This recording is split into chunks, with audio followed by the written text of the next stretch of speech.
BJP का जो दुःस्वप्न था वह उसी के लिए अभिशाप बन गया, जो ये समझती थी कि हम कभी भी पीडीए को एक नहीं होने देंगे। आज पूरा भारतीय बहुसंख्यक समाज भारतीय बहुसंख्यक स्वराज परिवार बन चुका और वह परिवार की क्रांति स्वराज क्रांति में तब्दील हो गई। नमस्कार साथियों, न्यूज पावर में आप सबका स्वागत है। सर, अपना नाम बहुत आशुतोष चौधरी, मेरठ विधानसभा। बोलिए, ऊंची आवाज़ बोले, क्योंकि आवाज़ बोले कैसे हो रहे हैं? आशुतोष चौधरी, मेरठ विधानसभा। सर, आप जो है युवा हैं, आपके समझ से समाजवादी पार्टी यदि हर एसटी, एससी, ओबीसी, माइनॉरिटी सबको एक साथ जोड़ करके एक मंच पे लाना चाहती है, तो ऐसा कौन सा सूत्र आप लोगों ने अपना रखा है कि सारे जो कल तक नाराज थे वो आपके साथ हो जाएंगे? अब वो नाराजगी सब दूर हो गई। कैसे दूर हुई? एक साथ वही दुनिया को बता दीजिए आप। हिसाब से सरकार ने पेपर लीक करा करके सारे युवाओं को बिल्कुल गुड जीवन को बिल्कुल बेकार किया है। हाँ। माननीय अखिलेश यादव जी के विश्वास को रखते हुए सारे युवाओं के साथ, हर समाज के युवा साथ। तो और कुछ नहीं, बस एक ही मुद्दे पर सब समाज जुड़ जाएगा। एक ही मुद्दे से समाज नहीं जुड़ेगा। और क्या मुद्दे हैं? माननीय राष्ट्रीय अध्यक्ष जी ने और इंडिया गठबंधन ने पीडीए का एक बहुत बड़ा नारा दिया। उस पीडीए के अनुसार सारे वर्ग और जाति लोग एक साथ पीडीए के साथ और इंडिया गठबंधन के साथ आगे बढ़ रहे हैं। पीडीए की बात तो सबको समझ में आ रही है। क्या है पीडीए? पीडीए पिछड़ा दलित अल्पसंख्यक और अगड़ा जो पिछड़ा वो सब लोग एक साथ आ रहे हैं। अच्छा, तो उनको क्या रीजन क्या मिलेगा? क्यों, क्या आपके हिसाब से क्या रीजन है? जो सारे दलित कह रहे हैं, तो दलित तो बहुत सारे, तो बसपा को नहीं जाएंगे क्या? कहने के लिए कोई कुछ भी कहे, हाँ, सबके अंदर ये पीडीए गठबंधन का सबको इंतजार है, सबको साथ लेके यही चलेगा। यही लेके चलेगा। सबको साथ अब सब साइकिल पे सवार है, हाथी छोड़ चुके हैं। सब लोग हाथी, घोड़ा, भालू, जंगल सब छोड़ दिए। आप सब साइकिल पे आ गए। एक ही है। आप भी सहमत हैं? सब साइकिल पे हैं सवार। इंडिया की बनेगी सरकार, आप भी सहमत हैं? सब गठबंधन की हाथी, घोड़ा, सरकार बन बंदर सब रही छूट है। गए, सब आ गए साइकिल में सवारी। सर, आप अपना नाम बताएं और बताएं कि सब साइकिल की सवारी कैसे? अपना नाम बताएं और पदाधिकार जो भी है, कुछ भी जगह का नाम। आनंद राजभर मेरा नाम है। हम बाबा साहब अम्बेडकर वाहिनी के राष्ट्रीय अध्यक्ष, राष्ट्रीय सचिव। जी। और जहाँ तक यह साइकिल की बात कर रहे हैं, जो पीडीए का जो नारा दिए हैं माननीय अखिलेश यादव जी, और निश्चित रूप से जो दलित भाई, पिछड़ा भाई, चागड़ा भाई जो भी है, जो पेट के लिए रोटी मांगने जाते हैं, अपने हक की बात करते हैं लखनऊ में, वह डंडा पाते हैं। इसलिए हर समाज के लोग, सभी लोग आज तक जो माननीय अखिलेश यादव जी ने रोजी रोटी देने का काम किया, इतना रोजी रोटी आज कोई भी सरकार नहीं दी है। कोई सरकार नहीं दी है। और पक्का सरकार नहीं। और जो सुविधा, जो पब्लिक के लिए सुविधा देने का, अब डायल 100 है या चाहे 108 है, 102 है, 102 है, पर्सनल किसी को थोड़ी दिए हैं। स्टेज का इतना जो सुविधा मिला है और तमाम सुविधाएं मिलने का, पेंशन देने का काम किए। साथ ही साथ जो शिक्षा और स्वास्थ्य पर जो ध्यान अखिलेश ने नौजवानों पर ध्यान दिए, उतना कोई सरकार आज देश आजाद का 70 साल हुआ, लेकिन जो शिक्षा, स्वास्थ्य और दिया वो दिए माननीय अखिलेश यादव, कोई दल ने नहीं दिया, कोई सरकार ने। और सबका, हर युवाओं का, चाहे जो भी समाज का हो, हर युवाओं का मांग है कि पीडीए की सरकार, वो जो गठबंधन की सरकार, इंडिया की सरकार बने और चढ़ बढ़ करके समाजवादी पार्टी हिस्सा लेने जा रही है। ज़्यादा से ज़्यादा बने 80 सीट में से ज़्यादा समाजवादी गठबंधन जीतने जा रहे हैं। कुछ लोग कह रहे हैं 50 से प्लस, कुछ लोग कह रहे हैं 60 प्लस होने जा रहा है। इंडिया गठबंधन का 50-60 प्लस रहेगा, इसमें कोई बात नहीं। खास तौर से जहाँ इस धरती पर आप खड़े हैं, इस धरती पर यदि आजमगढ़ जिले को चाहे मंडल देना, मंडल का अधिकार दिया तो माननीय मुलायम सिंह यादव ने दिए जी जी। या चाहे पीजीआई से लेकर के हवाई अड्डे से लेकर के तमाम एक एक ईंट पर यदि नाम लिखा है तो समाजवादी पार्टी का नाम लिखा है। जी जी। और साथ ही साथ ये सब जो ढोंगी जो है, जो ढोंगी है भारतीय जनता पार्टी के, ये फीता उद्घाटन पर उद्घाटन करते हैं, किए हुए कामों का एक काम नहीं करते हैं, केवल उद्घाटन पर उद्घाटन करते हैं। इसलिए यह जो है इन लोगों से सभी लोग उब चुके हैं, केवल झूठा है। झूठ के अलावा हिंदुस्तान में यदि सबसे बड़ा झूठा की फैक्ट्री यदि है तो भारतीय जनता पार्टी है और दूसरा कोई नहीं है। मतलब सब आपका कहने का मतलब आपने तो सबको लपेट दिया और सबको ले आके साइकिल में बैठा दिया। क्या बैठना ही बैठना है स्वास्थ्य के लिए। अच्छा अच्छा। स्वास्थ्य आप लोग उनकी सेना है ना, असली तो सेना आप लोग है ना, बिना सेना के वो अकेले क्या करेंगे? हर युवा अगड़ा जो हम कर रहे हैं, अगड़ा भी चाहता कि हमको रोजी रोटी जुड़े, लेकिन आज कोई देने वाला। तो एसी समाज इस बार जुड़ गया, एसी समाज का नौजवान साथी एकदम सब गठबंधन के साथ गठबंधन के साथ यानी संविधान के साथ हैं। संविधान के साथ। यदि ये निश्चित रूप से इस बार नहीं बदलेगी तो संविधान बदल वही ना, क्योंकि देंगे। भाजपा को भगाना है, लोकतंत्र को संविधान दोनों बचाना है।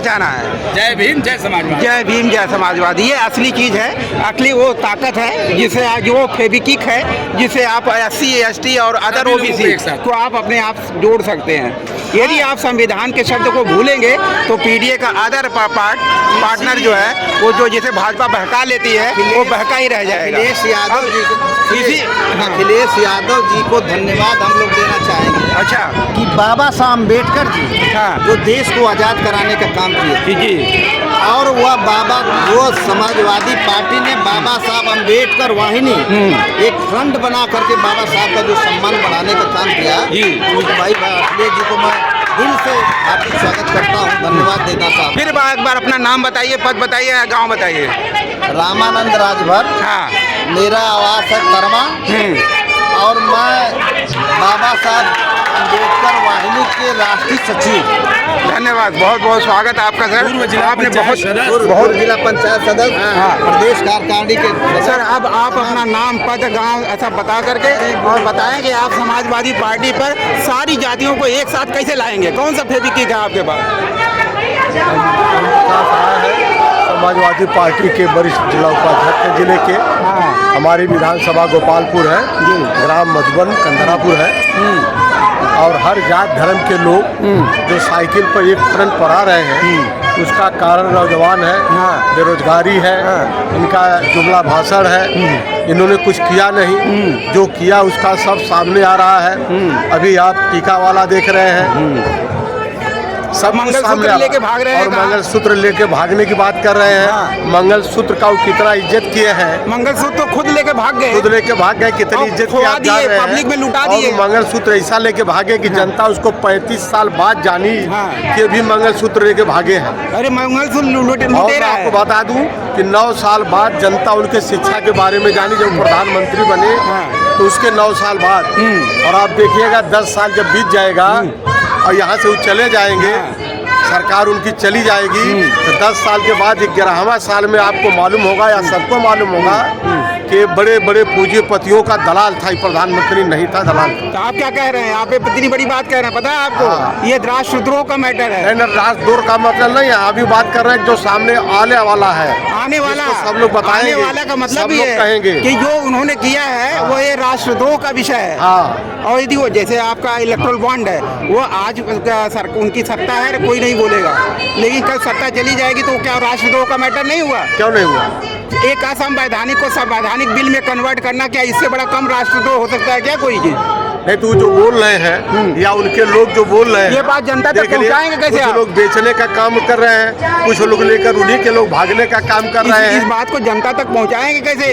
कि जनता जान रही है सर, जनता को पहुंचा, आप लोगों के माध्यम से जनता जान रही है, मीडिया के माध्यम से, आपके यूट्यूब के माध्यम से। हमारे कंधे पर नहीं, आप अपने हम लोगों के भी माध्यम से जा रहे हैं, हम लोग जनता के बीच जाके गाँव में घर घर में जाने का का काम तो गाँव घर घर जा रहे हैं, जनता हम लोगों को खुद कह रही है। नहीं, लोग कहते हैं समाजवादी वाले सब एसी वाले हो गए हैं। नहीं, ऐसी कोई बात नहीं। समाजवादी वाले देखिए यही आपके सामने धूप के नीचे खड़े हैं, यही देखिए आपके सामने तुरंत में। देखिए, जो लोग कहते हैं कि समाजवादी एसी वाले हैं, तो देख लीजिए चलमलाती धूप के बीच में अभी नेताजी नहीं आए हैं। 10 बजे का कार्यक्रम, क्योंकि वो अपना बस रास्ते में पहुँचने वाले भी वही लोग होंगे। ये देखिए चिलमिलाती धूप के पर्दे के नीचे खड़े होकर इंतजार कर रहे हैं। जो गौ माता की राजनीति करते हैं और चंदा लेते हैं मोटी रकम, वही लोग कहते हैं। वही लोग कहते हैं चंदा लेते हैं, ये तो खून पसीना बहाने वाली भारत। आजमगढ़ जो है, आजमगढ़ जो समाजवादियों का गढ़ है, तो वो खून पसीना वालों का गढ़ है। क्या मैं सही कह रहा हूँ? सही है। तो अब आगे कोई और लाइन से जोड़ना चाहेंगे इसी के साथ?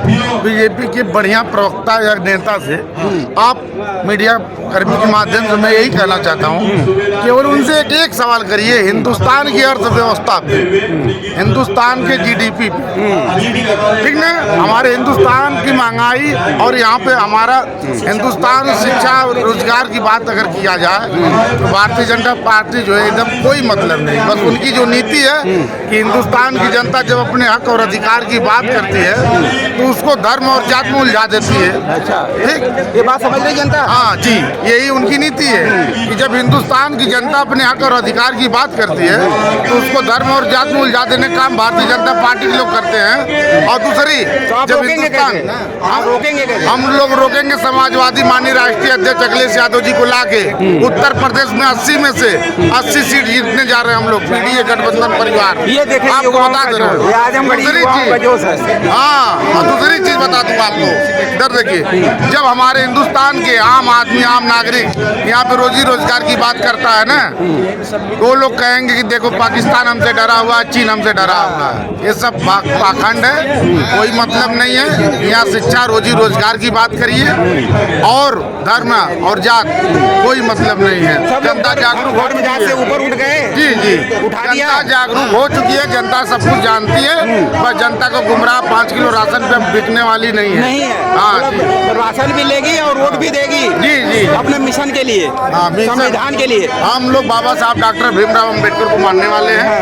एक हम लोग संविधान को मानते हैं और भारतीय जनता पार्टी हिंदुस्तान की सबसे झूठी पार्टी है, आप जान लीजिए। और कुछ किसी को कुछ कहना है? आपको कुछ कहना है ना? अपना नाम बताइए, गाँव बताइए। मेरा नाम रोमियो यादव है, मैं ब्लॉक अध्यक्ष तरवा। अच्छा, तरवा से? Very good. बड़ी क्रांतिकारी धरती है, बताइए। बड़ी क्रांतिकारी धरती है, बोलिए। इस क्रांतिकारी, आप मीडिया वाले हैं, आप लोग खुद जानते हैं कि क्रांतिकारी समाजवादियों का गढ़ है और यहाँ भाजपा का नहीं चलता है। क्यों नहीं चलता है? नहीं चलता है। अरे कारण बताइए। आजमगढ़ में समाजवादी क्या नहीं किया है? आजमगढ़ में क्या चाहिए बताइए समाज जनता को? क्या चीज नहीं है? पीजीआई नहीं है, मेडिकल हॉल नहीं, क्या नहीं, क्या नहीं है आजमगढ़ में? ये डरुआ बड़ुआ की सरकार लाके क्या करेंगे? देने वाले हैं और ये कुछ नहीं कर सकते। रोजी रोजगार के लिए माने। निरहू बाबा क्या कर रहा है? निरहू बाबा की क्या हालत है? निरहू बाबा जाएंगे और ढोलक पोलक बजाएंगे, कहीं नाचेंगे, शादी ब्याह में इनका लगाएंगे, आपको अभी पता है। ये सत्ता के बल पर चुनाव जीते हैं। बस धर्मेंद्र यादव तरोगा तरोड़ लालगंज से कम 1.5 लाख वोट से जीतेंगे, रिकॉर्ड वोट से जीतेंगे। ये नहीं, ये भाजपा नहीं हटेगी तो संविधान नहीं बचेगा। केवल योगी मोदी जी केवल हिंदू मुस्लिम कर रहे हैं, हिंदू मुस्लिम की राजनीति कर रहे हैं। यार, ये जनता आप समझ चुकी है कि हिंदू मुस्लिम या जुमलेबाजी से नहीं चलने वाला है। जमीन की आवाज़, जमीन की ज़रूरतें देश के लिए मायने रखती हैं और हर आम आदमी इस बात को समझने के लिए तैयार हो चुका है। और उसकी आवश्यकताएं, उसके रोटी कपड़ा मकान की आवश्यकताएं जहां पूरी होंगी, जब वोट वहीं पड़ेगा। बिना रोटी, बिना कपड़ा, बिना मकान, बिना रोजगार के संभव नहीं है। इसलिए वोट रोजगार को मिलेगा। यह बात सरकारों को समझ लेना चाहिए। अगर अपना नाम, अपनी जगह, थोड़ा खड़े हो जाए ज़्यादा अच्छा रहेगा। अपना नाम और जगह बता के बताइए कि सीताराम कांडो महाराजगंज पूर्व चेयरमैन। तो सर आप बताएं कि समाजवादी पार्टी किन मुद्दों को लेकर के आगे बढ़ रही है जिससे आपको कॉन्फिडेंस है कि पूरा पीडीए आपके साथ है? बेरोजगारी है, महंगाई है, यही सब हम लोगों का मुद्दा है। तो इतने से पीडीए आपके साथ हो जाएगा? एकदम क्यों नहीं होगा? बच्चों को नौकरी नहीं मिल रही है, तमाम इस तरह के मुद्दे हैं जो कि भारतीय जनता पार्टी की सरकार फेल हो गई है। अच्छा, वो तो कह रहा है कि मंगलसूत्र भी जो है तो उनका तो यही काम है, बस मियाँ हिंदू करके उनको चुनाव लड़ना है, इसके अलावा उनके पास कोई मुद्दा नहीं है। तो आप मंगलसूत्र कैसे बचाएंगे? मंगलसूत्र की बातें नहीं हुई है। अच्छा, हाँ, वो तो आर्थिक गणना की बात हुई थी। हाँ। उसको ये बात बना करके कह रहे हैं कि यानी वो यानी फिर एक जुमला फेंक रहे हैं, यानी फिर एक बार जुमला फेंक रहे हैं, यानी जुमले में सब लपेटना चाहते हैं। केवल इनका जुमला चल रहा है 10 साल से, अब जुमले में पब्लिक आने वाली नहीं है। तो अब आप समाज उसके चक्कर में बहकने वाला नहीं है? नहीं, एकदम जनता आम जनता तक पहुंचा दिया उस बात को? एकदम पहुंच गया है। ये मंदिर का मुद्दा उठाए थे, ये भी मंदिर का मुद्दा भी इनका फेल हो गया। संविधान का मैटर लोगों को समझ में आ रहा है? संविधान का सबके दिमाग में बैठ गई ये बात कि संविधान हमको बचाना, इसलिए पिछड़ा सूचित सभी लोग एकजुट होकर के इंडिया के साथ हो। जी, मतलब सबको ले आके आपने साइकिल में बैठा दिया एकदम, और उसे ले आके दिल्ली में बैठाएंगे, यानी सरकार बनेगी 100% इंडिया की सरकार बनने जा रही है। देख लीजिए ये समाजवादियों का हौसला। अच्छा, अब आप सलाम बात कर रहे हैं कि महिलाओं का मंगलसूत्र खवा रहे हैं, कहीं कुछ बोल रहे हैं। मेंटल डिस्टर्बेंस हो गया है। निरहू जी का क्या हाल चाल है? निरहू क्या नहीं, आप क्या चाह रहे? निरहू बेचारे को ढोलक बजीरा करके अपना काम कर रहे थे, वही करेंगे, अब वही करवाएंगे क्या उनको? करेंगे। अच्छा, आज की जनता सदन की मान ली है, जहाँ से आए थे पहुँचा करके वोट बजवाना है। अच्छा, तो सर आप कुछ कहना चाहेंगे? तो ये है आजमगढ़ की जनता, बहुत सारे लोग अपनी बात शेयर करते हैं, कुछ लोग नहीं कर पाते, लेकिन ये आजमगढ़ यदि गढ़ है समाजवाद का तो उसका कारण है कि लोग उन बातों को समझते हैं, ठेठ भाषा में समझते हैं। यही है ना सर, यहाँ के लोग ठेठ भाषा में हर चीज़ को समझ लेते हैं कि अब तुम हमें बहका नहीं सकते। दूसरों से आजमगढ़ का कैसे फ़र्क है? दूसरी जगह से आजमगढ़ के लोग कैसे फ़र्क है? हाँ, दूसरे जगह से आजमगढ़ के लोग 10 में 10 विधानसभा निकाल देते हैं, इसीलिए कहा जाता है ये समाजवाद का गढ़ है। और दूसरी जगह समाजवाद का गढ़ नहीं है क्या? भाजपा वालों का जो जुमला है वो यहाँ नहीं काम करता है। बोले यहाँ के लोग नाम पे लोग वोट देते हैं। हाँ, मतलब यहाँ के लोगों के दिमाग में बैठा हुआ है कोई जुमला नहीं चलेगा, जुमला नहीं चलता है, यहाँ विकास चलता है, बेरोजगारी चलती है, महंगाई चलती है, ये सब चलता है। यही कारण है कि दूसरे जुले से अलग डिसीजन लेता है।